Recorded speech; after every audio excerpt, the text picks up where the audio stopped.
A Maria Clara é uma menina excelente, né? Ela tem os momentos dela, né?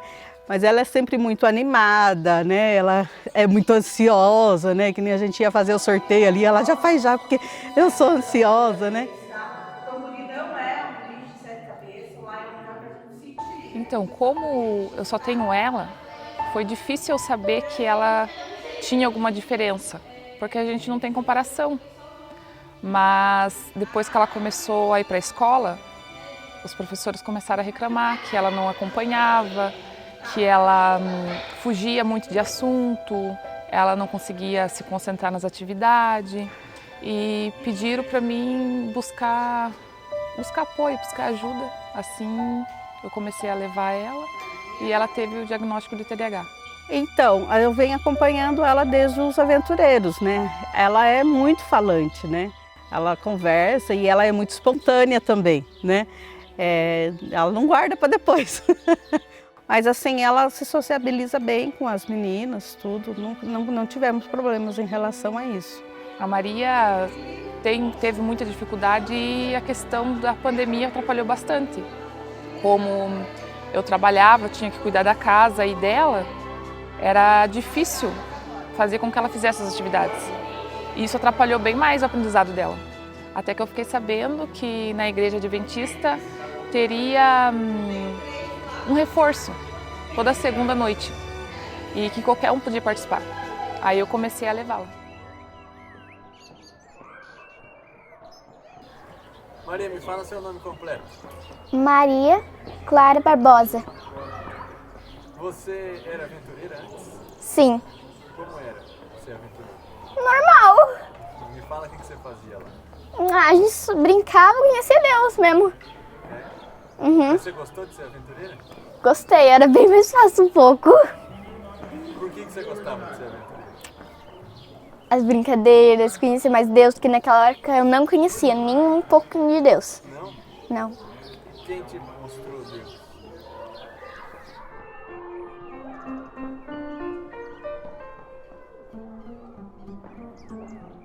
Eu acredito assim que na igreja, né, principalmente durante os cultos, tem crianças que são mais agitadas, né? Então essa atenção ela vai servir para quê?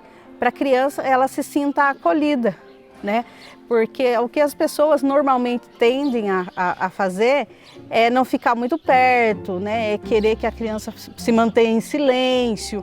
Então eu acho que quanto mais a gente acolher essas crianças, entendendo a sua individualidade, mais missionário se torna a igreja, porque ela vai se sentir, a família também, né? Ao chegar e ver que a criança que tem dificuldade, ela tem esse acolhimento, né? Ela vai se sentir melhor no ambiente, né, da igreja ali e vai continuar frequentando, né? Porque Jesus veio para salvar a todos, independente da sua limitação, né? E se a pessoa não se sente acolhida, ela vai se sentir excluída. E que Jesus é esse que a gente quer apresentar para as pessoas que exclui. Eu considero minha família, até porque o cuidado que tem é uma coisa que faltava na minha vida. Uma pessoa que cuidasse, que apoiasse, que não só criticasse, falasse, olha, tem um caminho, esse é o caminho. Você vê que alguém está se importando com a sua filha, eu acho que para uma mãe não tem coisa melhor. A importância desse trabalho nos clubes, ele se dá pelo processo de inclusão. Jesus ele disse, deixai vir a mim as criancinhas e não as impeçais. E muitas vezes a gente entende que pelas dificuldades que essas crianças apresentam, muitas vezes isso acaba se tornando para os pais um empecilho de trazer para o clube. E o intuito é justamente de nós oferecermos um clube inclusivo. Então, o MAP ele não trabalha sozinho. Nós temos a RAAFA, que é uma rede de apoio a famílias autistas. Nós temos a Hiperativa, que trabalha justamente com a Maria na questão do TDAH. Nós temos o Ministério dos Surdos, nós temos o Ministério dos enlutados, do dar o abraço. Então o MAP ele tem muitas ramificações e ele está espalhado por toda a igreja, ele não trabalha sozinho, é em conjunto, em parceria, para que todo esse processo ele aconteça.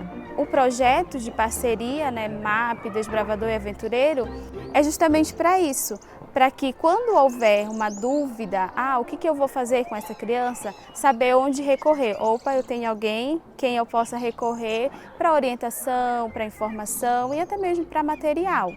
Eu vejo que a missão é a essência da igreja, né? A igreja tem que estar mobilizada para isso, né?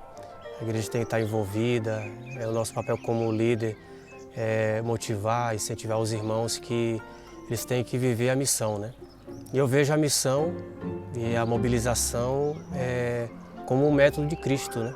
E com isso eu vejo um meio que não é de um ser humano, mas de Deus, né? Que deixou para nós de atender as pessoas. E Cristo, quando esteve aqui nessa terra, ele fez isso, né? Ele não abria a Bíblia, né? Ele era a própria palavra. Ele atendia as pessoas, alcançava as pessoas para o reino dos céus através do amor, da caridade, de atender às necessidades. E assim ele falava, segue-me, né? Nós duas se batizamos juntas. Ela queria muito e eu ficava, não, mas você é muito nova. E daí ela falou, mãe, eu nunca vou sair disso. Eu gosto muito, eu queria que você fosse comigo. E daí eu acabei se batizando junto com ela.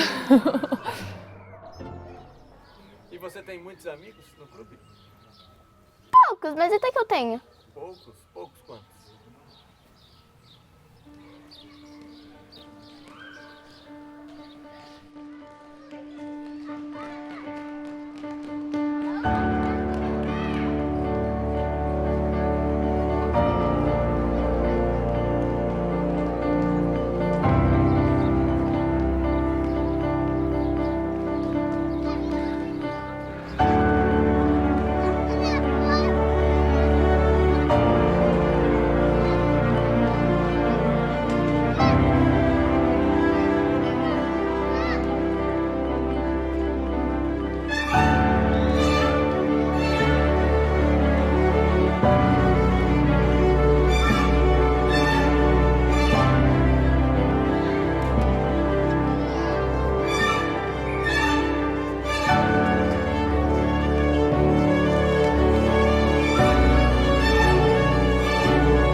Não consegui contar, tem muitos.